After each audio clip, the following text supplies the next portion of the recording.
శ్రీ శివమహాపురాణము రుద్ర సంహిత సతీఖండము అధ పంచవింశోధ్యాయ సతీ వియోగము. రామ ఉవాచ ఏకదా హి పురాదేవి శంభు పరమసూతికృత్ విశ్వకర్మాణ మాహూయ సర్వలోకే పరతః పరే స్వధేను శాలాయాం రమ్యం కారయా మాసతేన చ భవనం విస్తృతం సమ్యక్ తత్ర సింహాసనం వరం తత్రఛత్ర మహాదివ్యం సర్వదాద్భుతముత్తమం కారయామాస పరమం శంకరో విశ్వకర్మణ శక్రాదీనాం జుహావాసు సమస్తాన్ దేవతాగణాన్ సిద్ధ గంధర్వ నాగానుపదేవాంశ్చ కృత్స రాముడిట్లు పలికెను. ఓ దేవి, పూర్వము ఒకప్పుడు పరమ కారణుడు శంభుడు విశ్వకర్మను పిలిపించి అన్నిటికంటే ఊర్ధ్వమునందున్న తన లోకములో తన గోశాలయందు ఆ విశ్వకర్మ చేత సుందరమైన పెద్ద భవనమును నిర్మింపజేసెను. దాని యందు గొప్ప సింహాసనమును చక్కగా ఏర్పాటు చేసెను. దాని యందు మహాదివ్యము అన్ని వేళలా అద్భుతమును గొల్పునది సర్వోత్తమము ఛత్రమును శంకరుడు విశ్వకర్మ చేత నిర్మింపజేసెను. ఆయన వెంటనే ఇంద్రాది సమస్త దేవతాగణములను సిద్ధ గంధర్వ నాగ ఉపదేవులనందరినీ పిలిపించెను.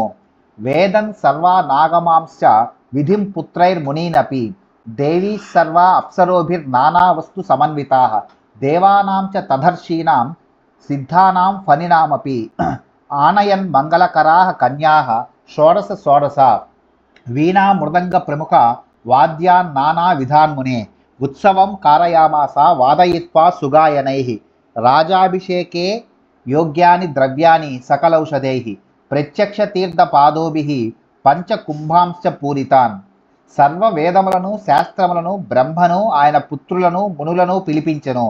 దేవతా స్త్రీలందరూ అప్సరసులతో కూడి వివిధ వస్తువులను తీసుకొని విచ్చేసిరి. దేవతల, ఋషుల, సిద్ధుల మరియు నాగుల కన్యలను 16 మందిని మంగళార్థమై రప్పించెను. ఓ మహర్షి, గొప్ప గాయకులచే పాడించి వీణా మృదంగాది ప్రముఖ వాద్యములను వాయింపజేసి ఉత్సవమును చేయించెను. సర్వ ఓషధులు మొదలగు రాజ్యాభిషేకమునకు అర్హమైన ద్రవ్యములను తెప్పించెను. వివిధ తీర్థములలో ప్రత్యక్షముగా లభించే జలములతో నిండిన 5 కుంభములను ఏర్పాటు చేసెను. తధాన్య సంవిధా దివ్య ఆనయత్స్వ గణైస్తదా బ్రహ్మఘోషం మహారావం కారయామాస శంకర అధోహరిం సమాహూయ వైకుంఠాత్ ప్రీతమానస తద్భక్త్యా పూర్ణయా దేవి మోదతి స్మహేశ్వర సుముహూర్తే మహాదేవస్తత్ర సింహాసనే వరే ఉపవేశ్య హరిం ప్రీత్యా భూషయామాస సర్వసః ఆబద్ధరమ్య ముకుటం కృతకౌతుక మంగళం అభ్యషించన్ మహేశస్తు స్వయం బ్రహ్మాండ మండపే దత్తవాన్ నిఖిలైశ్వర్యం ఎన్నైజం నాణ్యగామియత్ తతస్తుష్టావతం శంభు స్వతంత్రో భక్తవత్సలః మరియు దివ్యములకు ఇతర వస్తువులన్నింటినీ తన గణములచే రప్పించెను. శంకరుడు గొప్ప ధ్వని కలుగునట్లు వేదఘోషను ఏర్పాటు చేసెను. ఓ దేవి, అప్పుడు మహేశ్వరుడు ప్రీతి చెందిన మనస్సు కలవాడై వైకుంఠము నుండి విష్ణువును పిలిపించెను. విష్ణువు యొక్క పూర్ణ భక్తికి ఆయన చాలా ఆనందించెను. మహాదేవుడు సుముహూర్తమునందు ఆ భవనములో శ్రేష్ఠ సింహాసనముపై విష్ణువును ప్రీతితో కూర్చుండబెట్టి సర్వత్రా అలంకరింపజేసెను. సుందరముకు కిరీటమును పెట్టి కౌతుకమనే మాంగళిక కర్మను చేసి మహేశ్వరుడు స్వయముగా బ్రహ్మాండ మండపమునందు అభిషేకించెను. ఇతరులకు లభించని స్వీయ ఐశ్వర్యమునంతనూ ఇచ్చెను. తరువాత స్వతంత్రుడు భక్తవత్సలుడు నగు శంభుడు ఆ విష్ణువును స్తుతించెను. బ్రహ్మాణం లోకకర్తారమవోచాద్వచనం త్విదం ఖ్యాపయన్ స్వం వరాధీనం స్వతంత్ర భక్తవత్సల స్వతంత్రుడు భక్తవత్సలుడు అగు శివుడు తాను భక్తులకు అధీనుడనై ఉందుననే సత్యమును లోకమునకు ప్రకటింపగోరి సృష్టికర్తయకు బ్రహ్మతో ఇట్లనెను. మహేశ ఉవాచ అతః ప్రభృతి లోకేశ మన్ని దేశాదయం హరిః మమ వంద్య స్వయం విష్ణుర్జాత సర్వశృణోతు హి సర్వైర్దేవాదిభిస్తాత ప్రణవత్వమముం హరిం వర్ణయంతుం హరిం వేద మమైతే మామివాగ్నయ. మహేశ్వరుడు ఇట్లు పలికెను. ఓ సృష్టికర్త, ఈనాటి నుండి నా ఆజ్ఞచే ఈ విష్ణువు నాకు నమస్కరింపదగినవాడు అయినాడు. ఈ మాటను అందరూ వినిదరుగాక. వత్స, విష్ణువు దేవతలందరికీ నమస్కరింపదగినవాడు. నీవి హరిని నమస్కరించుము. నా ఆజ్ఞచే నా ఈ వేదములు నన్ను వలనే విష్ణువును కూడా వర్ణించునుగాక. రామౌవాచ ఇత్యుక్త్వాద స్వయం రుద్రో నమద్వై గరుడధ్వజం విష్ణుభక్తి ప్రసన్నాత్మో వరదో భక్తవత్సలః తతో బ్రహ్మాదికిర్దేవైః సర్వరూపసురైస్తథా మునిసిద్ధాదిభిశ్చైవం వందితో భూద్ధరిస్తదా తతో మహేశో హరయే సంసద్ధి విశదాం తదా మహావరాన్ సుప్రసన్నో ధృతవాన్ భక్తవత్సల. రాముడిట్లు పలికెను. రుద్రుడు ఇట్లు పలికి స్వయముగా గరుడధ్వజుడకు విష్ణువునకు నమస్కరించెను. భక్తవత్సలుడు వరదాతాగు శివుని మనస్సు విష్ణు యొక్క భక్తిచే ప్రసన్నమైనది. అప్పుడు బ్రహ్మాది దేవతలు మునులు సిద్ధులు మొదలగు వారందరూ విష్ణువునకు నమస్కరించిరి. అప్పుడు భక్తవత్సలుడకు మహేశ్వరుడు మిక్కిలి ప్రసన్నుడై దేవతలు ప్రశంసించుచుండగా విష్ణువునకు గొప్ప వరములనిచ్చెను. మహేశ ఉవాచ త్వం కర్త సర్వలోకానాం భర్తాహర్త మదాగ్నయ దాతా ధర్మార్థ కామానాం శాస్తా దుర్నయకారిణం జగదీశో జగత్పూజ్యో మహాబల పరాక్రమ అజేయస్త్వం రణే క్వాపి మమాపి భవిష్యసి శక్తిత్రయం గృహాణ త్వమిచ్ఛాది ప్రాపితం మయా నానాలీలా ప్రభావత్వం స్వతంత్రత్వం భవత్రయే త్వద్వేష్టారో హరే నూనం మయా స్వాస్య ప్రయత్నతః త్వద్భక్తానాం మయా విష్ణోదేయం నిర్వాణముత్తమం. మహేశ్వరుడు ఇట్లు పలికెను. నీవు లోకములనన్నింటికీ నా ఆజ్ఞచే కర్తవు, భరించువాడవు, హరించువాడవు, ధర్మ అర్థ కామములను ఇచ్చువాడవు, దుర్మార్గులను శిక్షించువాడవు.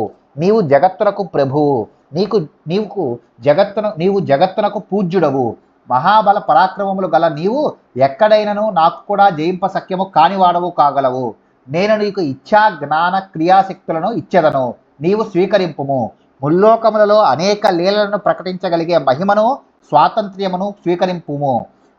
ఓ హరి, నిన్ను ద్వేషించు వారిని నేను ప్రయత్నపూర్వకముగా దండించుట నిశ్చయము. ఓ విష్ణు, నీ భక్తులకు నేను ఉత్తమమగు మోక్షమును ఇచ్చేదను. మాయాం చాపి గృహాణేమాం దుఃప్రణోద్యాం సురాదిభిః యయా సమ్మోహితం విశ్వమచిద్రూపం భవిష్యతి వామబాహుర్మదీయస్త్వం దక్షిణోసో విధిర్హరే అస్యాపి విధే పాత జనితాపి భవిష్యసి హృదయం మమయో రుద్రస్య ఏవాహం న సంశయః పూజ్యస్తవ సదాసోపి బ్రహ్మాదీనామపి ధ్రువం అత్ర స్థిత్వా జగత్సర్వం పాలయత్వం విశేషతః నానావతారాభేద్యైశ్చ సదా నానోతి కర్తృభిః. దేవతలు కూడా తపింప సఖ్యము కాని ఈ మాయను స్వీకరింపుము. దీనిచే సమ్మోహితమైన జగత్తు జడాత్మకమగును. ఓ హరి, నీవు నా ఎడమ చేయి, ఈ బ్రహ్మ నా కుడి చేయి.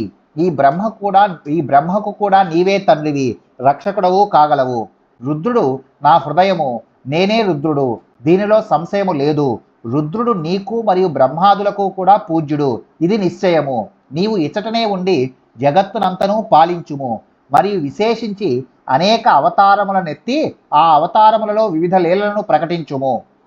మమ లోకే తవేదం చ స్థానం చ పరివర్ధితం గోలోక ఇతి ఖ్యాతం భవిష్యతి మహోజ్వలం భవిష్యంతి హరేయేతేవతారా భువి రక్షకాః మద్భక్తాంస్తాన్ ధ్రువం ద్రక్ష్యే ప్రీతానధ నిజాద్వరాత్. నా లోకములో నీ స్థానము సమృద్ధమై గోలోకమని ఖ్యాతిని బడసి అద్భుతముగా ప్రకాశించగలదు. ఓ హరి, భూమియందు సాధువులను రక్షించే నీ అవతారములు ఏవి రాగలవో వారందరూ నిశ్చయముగా నా భక్తులగును నా వరములచే ప్రీతులుగాను ఉండగలరు. నేను వారిని అట్లు చూడగలను.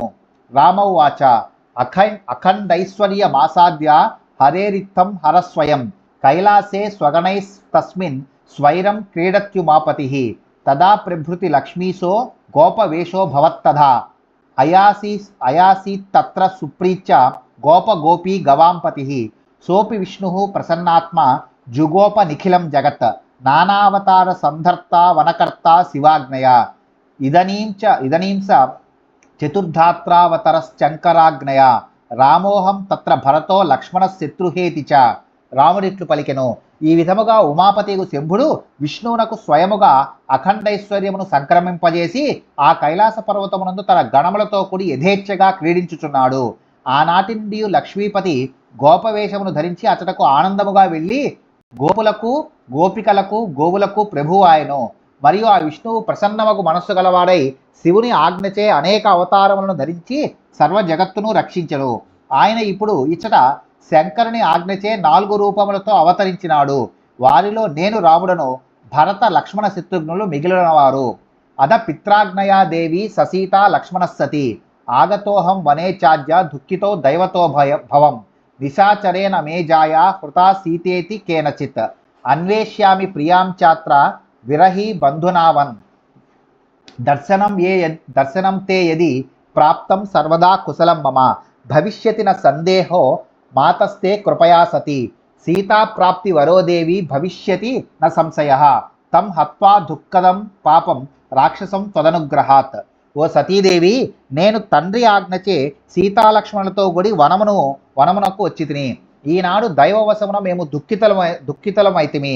ఎవరో ఒక రాక్షసుడు నా భార్యకు సీతను అపహరించినాడు. నేను అట్టి విరహము గలవాడనై తమ్మునితో గుడి అడవియందు నా ప్రియురాల్ని వెదుకుచున్నాను. నీ దర్శనము లభించినది గాన నాకు అన్ని విధముల క్షేమము కలుగగలదు. ఓ సతీ తల్లి, నీ దయచే దీనిలో సందేహము లేదు. నాకు నీ నుండి సీత లభించుట అనువరము నిశ్చయముగా ప్రాప్తించును. నీ అనుగ్రహముచే నాకు దుఃఖములను కలుగజేసిన ఆ రాక్షసుని, ఆ పాపాత్ముని వధించెదను. మహాద్భాగ్యం మమాద్యైవ యద్యకార్యం కృపాం యువాం యస్మిన్ స కరుణౌ స్యాతాం స ధన్యః పురుషోవరః ఇత్తమాభాష్య బహుదా సుప్రణమ్య సతీం శివాం తదాజ్ఞయా వనే తస్మిన్ విచచార రఘుద్వహః అధాకన్య సతీవాక్యం రామస్య ప్రయాతాత్మనః హృష్టాభూత్సా ప్రశంసంతి శివభక్తి రతం హృది స్మృత్వా స్వకర్మ మనసాకార్షీచోకం సువిస్తరం ప్రత్యాగచ్చ దుదాసీన వివర్ణ శివ సన్నిధౌ. మీరిద్దరూ ఈనాడే నాయందు దయను చూపినారు. ఇది మహాభాగ్యము. మీరిద్దరూ ఎవనిపై దయను చూపెదరో అట్టి పురుషుడు ధన్యుడు, శ్రేష్ఠుడు. రఘురాముడు శివపత్నియకు సతితో ఇట్లు పలికి అనేక పర్యాయములు ప్రణమిల్లి ఆమె ఆజ్ఞచే ఆ వనమున సంచరించెను.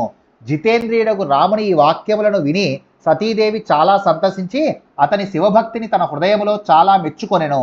తాను చేసిన పనిని గుర్తునకు తెచ్చుకొని ఆమె మనసులో అతిశయించిన దుఃఖమును పొందెను. ఆమె దుఃఖముతో పాలిపోయిన ముఖము గలదై నిరుత్సాహముగా శివుని వద్దకు తిరిగి వచ్చెను. అచింతయత్ పదిసాదేవి సంచలంతి పునఃపునః నాంగీకృతం శివోక్తం మే రామం ప్రతికుధీకృతా కిముత్తర మహం దాస్యే గత్వా శంకర సన్నిధౌ ఇది సంచిత్య బహుదా పశ్చాత్తాపో భవత్తదా గత్వా శంభు సమీపం చ ప్రమనామ శివం హృదా విషన్న వదనా శోక వ్యాకుల విగత ప్రభ అధతాం దుఃఖితాం దృష్ట్వా పప్రచ్ఛ కుశలం హరః ప్రోవాచ వచనం ప్రీత్యా తత్పరీక్షా కృతా కథం. ఆ దేవి మార్గమునందు నడుస్తూ అనేక పర్యాయములు ఇట్లు చింతిల్లెను. శివుడు చెప్పిన మాటను పెడచెవిన పెట్టి నేను రాముని విషయంలో చెడు ఆలోచనను చేసి తిని శంకరుని వద్దకు వెళ్ళి నేను ఏమి సమాధానమును చెప్పగలను. అప్పుడు ఆమె ఇట్లు పరిపరి విధముల చింతిల్లి పశ్చాత్తాపమును పొందెను. ఆమె శోకముతో నిండిన హృదయమును గలదై కాంతిని కోల్పోయి విషాదభరితమైన ముఖముతో శంభుని సమీపమునకు వెళ్ళి నమస్కరించెను. శివుడు దుఃఖితురాలకు ఆమెను చూచి క్షేమమేనా అని ప్రశ్నించెను. రాముని ఏ విధముగా పరీక్షించితివి అని ఆయన ప్రీతితో పలికెను. శ్రుత్వా శివవచో నాహం కిమపి ప్రణతానన సతీశోక విషన్నాసా తస్థౌ తత్ర సమీపతః అధధ్యాత్వా మహేశస్తు బుబోధ చరితం హృదా దక్షజాయా మహాయోగి నానాలీలా విశారదః సస్మార స్వపనం పూర్వం యత్కృతం హరికోపతః తత్ప్రార్థితోధ రుద్రోసౌ మర్యాదా ప్రతిపాలకః విషాదో భూత్ప్రభోస్తత్ర మనస్యేవ మువాచః ధర్మవక్త ధర్మకర్త ధర్మావన కరస్సదా. శివుని మాటను విని ఆమె తల వంచుకొని ఏమీయూ మాటలాడకుండెను. శోకముతో నిండిన హృదయము గల సతి ఆయనకు దగ్గరగా నిలబడి ఉండెను. అప్పుడు మహాయోగి నానా లీలాదక్షుడు ఒక మహేశ్వరుడు ధ్యాన మార్గములో దక్షపుత్రి యొక్క ఆచరణను తెలుసుకొనెను. మర్యాదను రక్షించే ఆ రుద్రుడు విష్ణువు ప్రార్థించగా తాను పూర్వము చేసిన ప్రతిజ్ఞను గుర్తునకు తెచ్చుకొనెను. ఆ ప్రభువుకు విషాదము కలిగెను. ధర్మమును పలికి ఆచరించి ధర్మమును సదా రక్షించే శివుడు తన మనస్సులో ఇట్లనుకొనెను. శివోవాచ కుర్యాంచే దక్షజాయాం హి స్నేహం పూర్వం యథా మహాన్ నశ్యేన్మమ పనఃశుద్ధో లోక లీలానుసారిణః. శివుడిట్లు పలికెను, నేను దాక్షాయని యందు పూర్వమునందు వలె ప్రేమను కలిగి ఉన్నచో లోకలీలను అనుసరించే నా యొక్క శుద్ధమగు మహాశపథము నశించును. బ్రహ్మౌవాచ ఇత్తం విచార్య బహుదా హృదా తామత్య జత్సతీం పనం న నాశయామాస వేదధర్మ ప్రపాలకః తతో విహాయ మనసా సతీం తాం పరమేశ్వరః జగామ స్వగిరిం ఖేదం జగావత్థా సహి ప్రభుః చలంతం పదింతం వ్యోమ వాణ్యువాచ మహేశ్వరం సర్వాన్ సంశ్రావయన్ తత్ర దక్షజాం చ విశేషతః. బ్రహ్మ ఇట్లు పలికెను, వేదధర్మమును నిష్ఠతో పాలించు శివుడు ఇట్లు పరిపరి విధముల తలపోసి హృదయములో సతిని త్యజించి శపథము నష్టము కాకుండానట్లు చేసెను. అప్పుడు ఆ పరమేశ్వరుడు ఆ సతీదేవిని మనస్సులో త్యజించి తన కైలాసమునకు వెళ్ళెను. ఆశ్చర్యము, ఆ ప్రభువు దుఃఖమును పొందెను. మార్గమునందు వెళ్ళుచున్న ఆ మహేశ్వరుని ఉద్దేశించి సర్వులు విశేషించి సతీదేవి వింటూ ఉండగా ఆకాశవాణి ఇట్లు పలికెను, వ్యోమవాణ్యువాచ ధన్యస్త్వం పరమేశాన త్వత్సమోద్య తథాపనః కోప్యన్యస్త్రీ లోకేస్మిన్ మహాయోగి మహాప్రభు. ఆకాశవాణి ఇట్లు పలికెను, ఓ పరమేశ్వర, నీవు ధన్యుడవు. నీతో సమముగా శపథమును నెరవేర్చుకోగల మహాయోగి మహాప్రభువు ఈ ముల్లోకములలో మరి ఒకడు లేడు. బ్రహ్మోవాచ శ్రుత్వా వ్యోమవచో దేవి శివం పప్రచ్య విప్రభ కం పనం కృతవాన్నాథ బ్రూహి మే పరమేశ్వర ఇది పృష్టోపి గిరిసత్య హితకర ప్రభుః నో ద్వాహే స్వం పనం తస్య హర్యగ్రే కరోత్పురా తదా సతీ శివం ధ్యాత్వా స్వపతిం ప్రాణవల్లభం సర్వం బుబోధహేతుం తం ప్రియత్యాగమయం మునే తతోతీవ సుశోచాసు బుద్ధ్వా సా త్యాగమాత్మనః శంభునా దక్షిణా జస్మాన్ని స్వసంతి ముహుర్ముహుః శివస్త శ్వాసమాజ్ఞాయ గుప్తం చక్రే మనోభావం సత్యేపనం స్వకీయం హి కథా బహ్వీ వాదన్ ప్రభుః. బ్రహ్మ ఇట్లు పలికెను, ఈ ఆకాశవాణిని వినగానే సతీదేవి కాంతిని కోల్పోయి శివుని ఇట్లు ప్రశ్నించెను, నాథా, నీవు చేసిన శపథమేమి నాకు చెప్పుడు. హితమును చేయు ఆ శివప్రభుడు సతీదేవి ఇట్లు ప్రశ్నించినను తాను వివాహంలో పూర్వము విష్ణువు ఎదుట చేసిన శపథమును వెల్లడించలేదు. అప్పుడు సతి ప్రాణప్రియుడు తన భర్తయగు శివుని ధ్యానించెను. ఓ మహర్షి, తన ప్రియుడు తనను త్యజించుటకు గల కారణము ఆమెకు సమగ్రముగా అవగతమయ్యను. అప్పుడు ఆ దాక్షాయిని శంభుడు తనను వీడుటకు లెరింగి అనవరతము నిట్టూర్పులు విడుచుచు మిక్కిలి దుఃఖించెను. శివునకు ఆమె మనోగతము అవగతమయ్యను. ఆ ప్రభుడు ఇతరములకు అనేక గాథలను ప్రస్తావించి తన సత్య శపథమును ప్రస్తావించకుండా గుప్తముగా నుంచెను. సత్యాప్రాప కైలాసం కథయం వివిధా కథాః వరే స్థిత్వా నిజం రూపం దధౌ యోగి సమాధిభృత్ తత్ర తస్థౌ సతీధామ్ని మహావిషన్నమానస న బుబోధ చరిత్రం తత్కశ్చిచ్చ శివయోర్మునే మహాన్ కాలో వ్యతీయాయ తయోరిత్తం మహామునే సోపాత్త దేహాయో ప్రభ్వోర్లోక లీలానుసారినో ధ్యానం తత్యాజ రిగిసస్త తస్స పరమార్తి హృత్ తద్జ్ఞాత్వా జగదంబాహి సతీ తత్రాజగామస. ఆయన సతీతో కూడి వివిధ వృత్తాంతములను చెప్పుచూ కైలాసమును చేరుకొనెను. ఆ శివయోగి శ్రేష్టమగు తన ఆసనమునందు కూర్చుండి సమాధిని పొంది ఆత్మానుసంధానము చేసెను. ఆ కైలాస ధామమునందు సతీదేవి మహా దుఃఖముతో కూడిన మనస్సుతో నుండెను. ఓ మహర్షి, లోక లీలను అనుసరించినట్టియు స్వేచ్ఛచే స్వీకరింపబడిన దేహము కలిగినట్టియు సర్వసమర్థులైన ఆ సతీశివులు ఇట్లు చిరకాలమును గడిపిరి. అప్పుడు భక్తుల మహాదుఃఖములనైనను తొలగించు ఆ శివుడు ధ్యానమును వీడెను. ఆ విషయమును ఎరింగి జగన్మాతయగు ఆ సతి అతటకు విచ్చేసెను. ననామాద శివం దేవి హృదయేన విదూయత ఆసనం దత్తవాన్ శంభు స్వసంయుఖ ఉదారధీః కథయామాల సుప్రీత్య కథా బహ్వీర్మనోరమాః నిస్సోకాం కృతవాన్ సద్యో లీలాం కృత్వా చతాదృశీం పూర్వవత్సా సుఖం లేభే తత్యాజ స్వపనం నసః నేత్యాశ్చర్యం శివే తాత మంతవ్యం పరమేశ్వరే. దుఃఖముతో నిండిన హృదయముతో ఆ దేవి శివునకు నమస్కరించెను. విశాల హృదయుడగు శంభుడు తన ఎదురుగా ఆమెకు ఆసనమును నిచ్చెను. ఆయన ఆమెకు మిక్కిలి ప్రీతితో మనోహరములకు అనేక గాథలను చెప్పెను. ఆ ప్రభుడు అట్టి లీలను ప్రదర్శించి వెనువెంటనే ఆమె దుఃఖమును తొలగించి వేసెను. ఆమె పూర్వమునందు వలనే ఆనందించెను.